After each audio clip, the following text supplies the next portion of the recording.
2026 is the 250th anniversary of the signing of the Declaration of Independence, of the birth of the United States of America. Revolution Untold uncovers the overlooked stories of the cradle of democracy, of the people that shaped a nation in Williamsburg, Virginia. The past is not complete until all its voices are heard. This is Revolution Untold.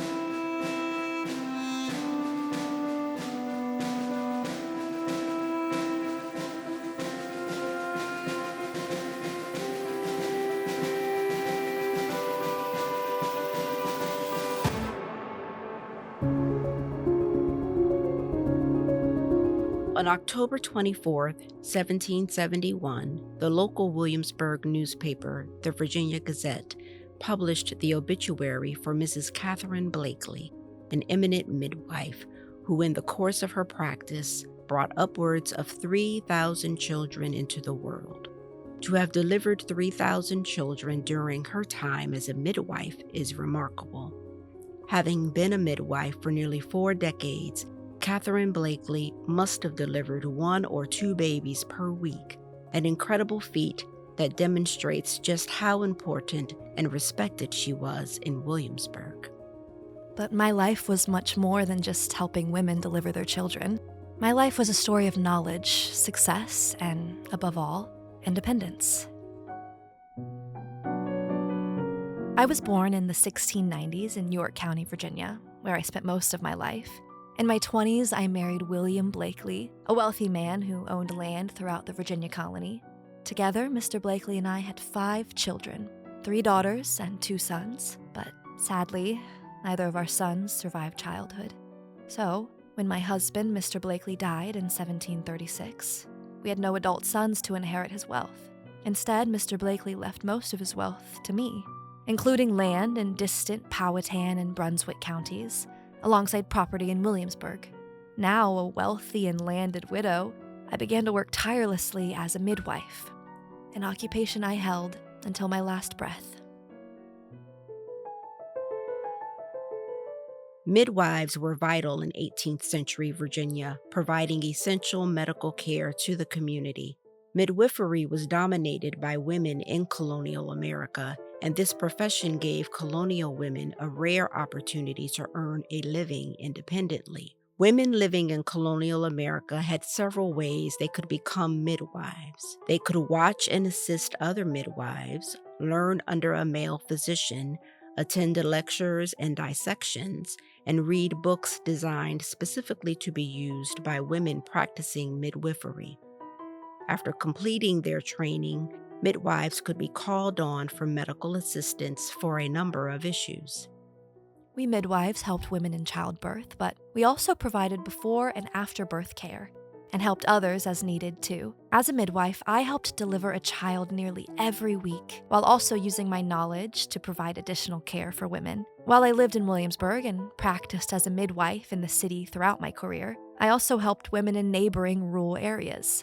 In one of my first years as a midwife, I provided Mr. Carter Burwell, a prominent Virginia politician and wealthy plantation owner, with my services at Carter's Grove on the James River.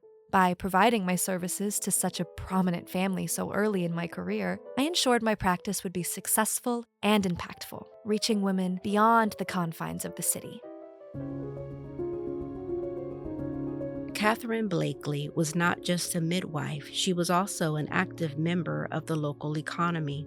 Her profession gave her a level of financial independence throughout her widowhood, rare for women during her time. In 1769, Blaikley placed an advertisement in the local Williamsburg newspaper, the Virginia Gazette, for a pocketbook she had lost.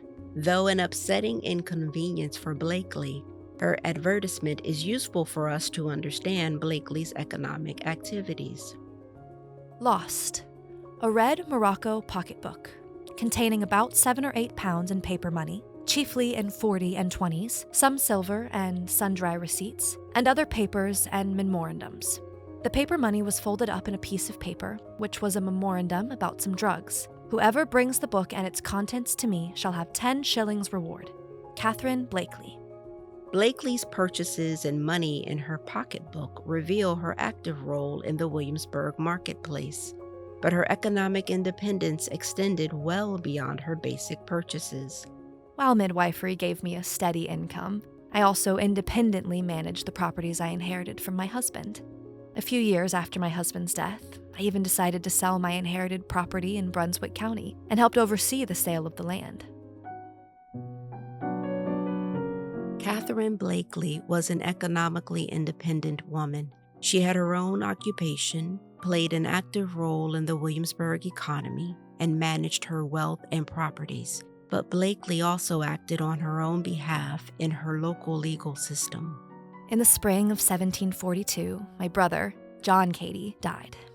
He named me executrix of his will, so I oversaw making the inventories of his estate and conducting his wishes, including how to divide his wealth. But not everyone was happy with my brother's will. Mr. Peter Hay believed that my brother John had intended to leave him an inheritance, but I refused, as it was not in John's will. So, in 1743, Mr. Hay took me to court. Our lawyers presented our cases, but the decision was left to the jury. Mr. Hay won, and I was forced to pay him from the estate of my brother. Though I was unsuccessful, I was still able to act as an independent woman, defending myself in a court of law. Catherine Blaikley fought for herself, claiming her independence. In doing so, she embodied the spirit of freedom and liberty that would soon herald in the birth of a new nation. When the Virginia Gazette claimed that Catherine Blaikley delivered 3,000 babies in her lifetime, the editors encapsulated the incredible knowledge, influence, and respect of Catherine Blaikley in her community. Her profession in midwifery allowed her to gain economic independence and great respect for providing vital medical services to her community. Fittingly, to this day, a reconstruction of her house in Williamsburg, a property she owned and managed herself, bears the name of Mrs. Catherine Blaikley. I was a woman of great independence, and through this spirit of self-determination and freedom, I delivered the generation of young independence seekers who would fight for and found a new, free nation. By sharing these stories, we remember more fully, understand more clearly, and expand the story of the American Revolution. Revolution Untold is generously supported by the Williamsburg 250 Commission, William and Mary Strategic Cultural Partnerships, and the Society of 1918 at William and Mary, and is made possible in part by a grant from VA 250 Commission in partnership with Virginia Humanities.